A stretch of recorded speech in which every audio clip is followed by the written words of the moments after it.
My name's Greg, I'm from the United States. Hai, saya Lotong dari Sabah. Hello everyone, my name is Dave. I come from Australia. Hai, saya Masriani Maidin. Hi, I'm Paulo Palanisamy. I'm 20 years old and I'm from the Philippines. My name is Ahmed and I am from Pakistan. Saya Faizal, and saya, isteri saya. Kami dari Johor. My name is Mikhail Azad bin Muhammad Rozi. My name is Mam. I do the hair transplant. Today is day 13. Saya Puan daripada Jasin, Melaka. Saya Alia, salah satu influencer di Malaysia. Saya Azim Zainal. Thank you for 2 years, Dr. Justji. I went from very bald to very nice hair in 1 year, and it didn't even take 1 year. It keeps growing. Probably after this one, it will keep growing all year. So thank you, doctor, for your miracle work.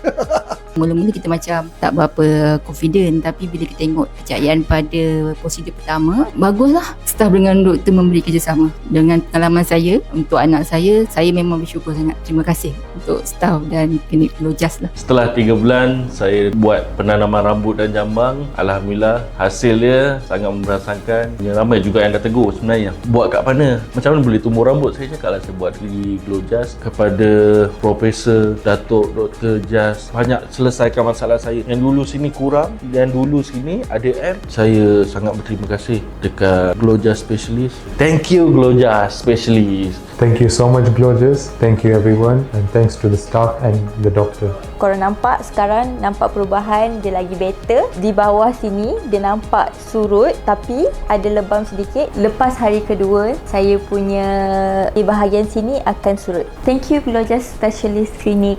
You are the best.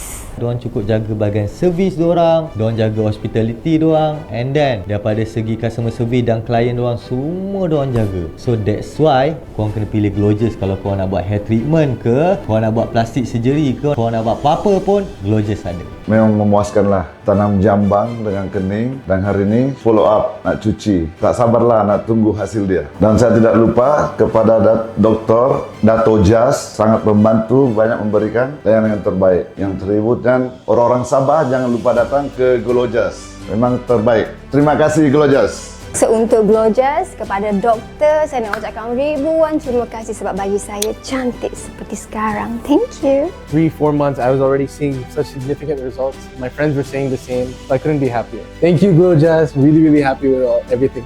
So far, dalam 2 minggu ni, saya amat berpuas hati dengan Glojas and result 2 minggu dengan Glojas Hair Transplant. Terima kasih. Bye-bye. For so far, I feel like my hair is more growing, and I hope that very soon my backside and my front side it will grow more and then make me more confident. I cannot wait to see that. Yeah.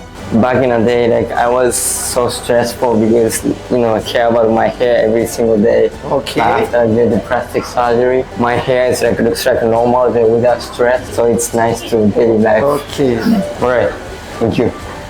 Terima kasih kepada Dr. Mr. Ali, staf-staf kat sini yang dah menjayakan tanam rambut untuk anak saya ni. Dan saya syorkan boleh datang ke Glojas sebab doktor-doktor kat sini, staf-staf kat sini sangat baik. Menjadikan kita macam Harapan barulah pada kita.